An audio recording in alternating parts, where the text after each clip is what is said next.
All right, boys and girls, our first lesson for today is going to be very basic. We're going to be adding and subtracting integers, okay? So a couple of things. What are integers? Integers consist of positive and negative numbers, okay? So for adding and subtracting, the rules are pretty easy. So basically, if you add a positive number with a positive number, and this is if you add, you should always get a positive number. This is basic, like what you've learned, since kindergarten. So this is basic addition. So something like this would be like positive 3 plus positive 4 equals positive 7. Okay. As long as the signs are the same, you should always end up with a positive number. Okay. So this is just the basic rule.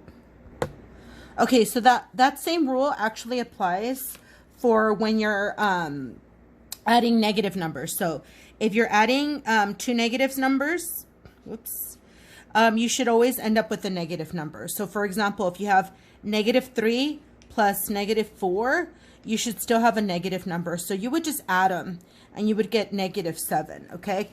You would just add them like you would to positive numbers, except your sign is negative. So this is a very basic rule. Again, if you add two positives, you should end up with the positive. If you add two negatives, you should end up with the negative, okay? So very basic. Just remember, when you're adding two positives, just add them like you regularly do. When you add two negatives, again, just add them like you add two positive numbers, but just know that your final answer should be negative, okay? There's a couple other rules that will apply when you have a positive and negative. So let's look at that. Okay, so the rules change when you're adding a positive and a negative. So I don't care if the negative is first or if the negative is afterwards. The order doesn't matter, okay? Order doesn't matter here, but the rules do change. So for example, suppose I'm adding negative 12 plus 7. Then basically what I do is actually, even though I'm adding them, I'm actually thinking of subtracting, okay? In my head, I'm actually subtracting them. So I ignore the sign for now. But what I always subtract is always the smaller from the bigger. So in my head, I'm kind of thinking 12 minus 7, which gives me 5. Then the rule applies basically, you give it the sign of the larger number. So for example, in here, your larger number is 12 and it's negative. So it's going to be negative 5. So you just kind of give it the sign of the larger number. Okay. Another example would be like if I have 12 plus negative 6. Okay. So again, here we have an example of a positive and a negative. So again, in my head, I'm kind of just subtracting them. So I say 12 minus 6, and that'll give me 6. And I always subtract the smaller from the larger. Okay. And then in this case, out of my two numbers, which one's larger? And that's 12. And if you notice, 12 is positive. So my final answer should be positive as well. Okay. So I want it to be positive. So the rules for adding a positive and a negative is technically you're subtracting them and giving them the sign of the larger number. Okay. So in the top, the larger number was negative. So I gave it a negative. In the bottom, the larger number was positive, so I gave it a positive.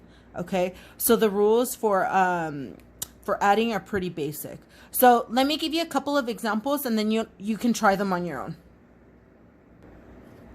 All right, boys and girls. So here I'm giving you 4 examples for problems to do, and so what I want you to do is pause the video. Try this on a separate sheet of paper and then come back for the answers, okay? And this type of work is so simple, you don't want to use a calculator, okay? You should be able to do this in your head. So when you start integrated math 1, these are basic skills that we should be able to do without a calculator, okay? So pause the video, give yourself a few seconds or a minute to work this out without a calculator, and then come back for the answer. Okay, boys and girls, if you did this correctly, you should have gotten the following answers. Negative 17, positive 15, negative 36, and negative 20. Okay? All right, so now we're going to move on to subtracting integers. All right, boys and girls, now we're moving on to subtracting positive integers.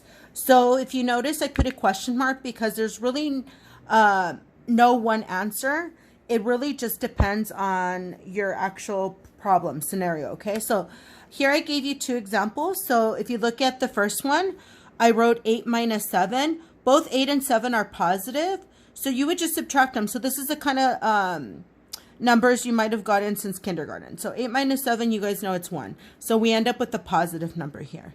Now in the second scenario, we have 4 minus 11. So this is a subtraction problem, but what I do in my head, I always subtract the smaller from the larger. So I'm subtracting 4 from 11. So that's going to give me 7. But notice the order actually when for minus 11, the smaller number came first and then the larger number. What that means, if I only have 4 and I take away 11, I don't have enough. So we're actually going to be in the hole. So it should be a negative number. So the rule is whenever you subtract positive numbers, you always just subtract them like you normally would, but at the end you give it the sign of the larger number. So the larger number here was 8, so it should have been positive. The larger number here was 11, so it should have been negative. Okay, so that's with positive numbers. All right, so let's give you another scenario. Okay, boys and girls, so now we came to the next scenario. So the next scenario is when you subtract a negative and a positive, or a positive and a negative, okay?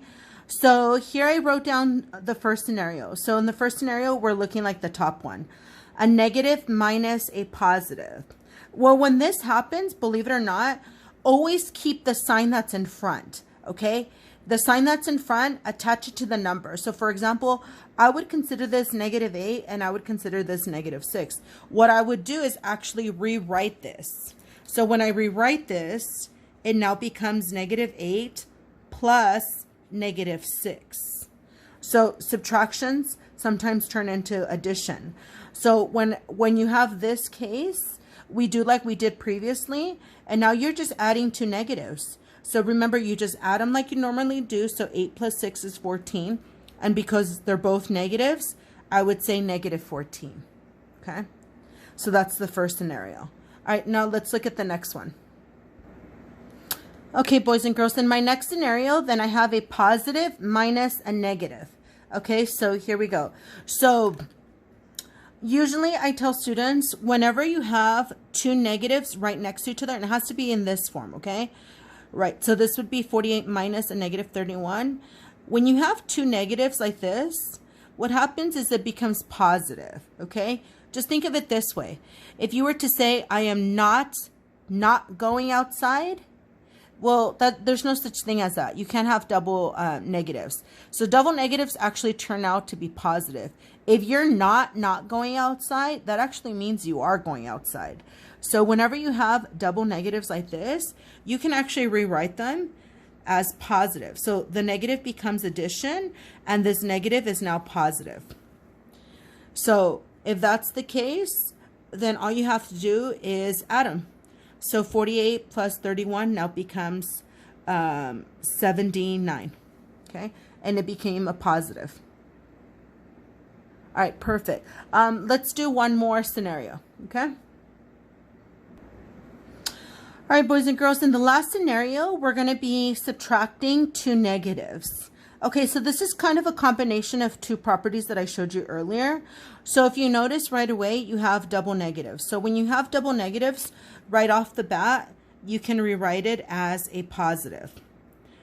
Okay, so double negatives become positive. So 30 is now positive, and the subtraction now is addition. And now you basically have the rule of adding. So when you add a negative and a positive, remember, just subtract the numbers in your head because one of them is negative. So 38 minus 30, always subtract the smaller from the larger. And so I'm going to have 8. And now my larger number in this case is 38, and it's negative. So now you're going to write negative 8. Okay. Again, all the problems I should be able to give you, you should be able to do without a calculator. Okay, you should be able to do mental math and just remember your signs. Okay, all right, let me give you a few problems to practice. Okay, boys and girls, I just gave you 5 questions right here. So I want you to try these on your own. Again, do not use the calculator, and remember the rules of adding and subtracting integers. So the first one, 11 minus 4. The second one, 18 minus negative 41. The third one, negative 1 minus negative 3. The fourth one, 31 minus 48. And the fifth one, negative 3 minus 1. Okay, try this on a separate sheet of paper, pause the video, and then come back and check the answers. Okay, try this on your own though.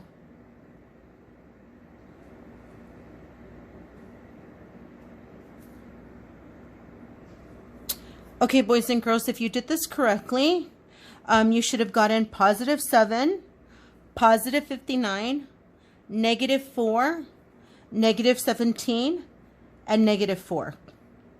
Okay. All right, so now I'm going to post an Alex assignment, have you guys work on it, and if you have any questions, please contact me.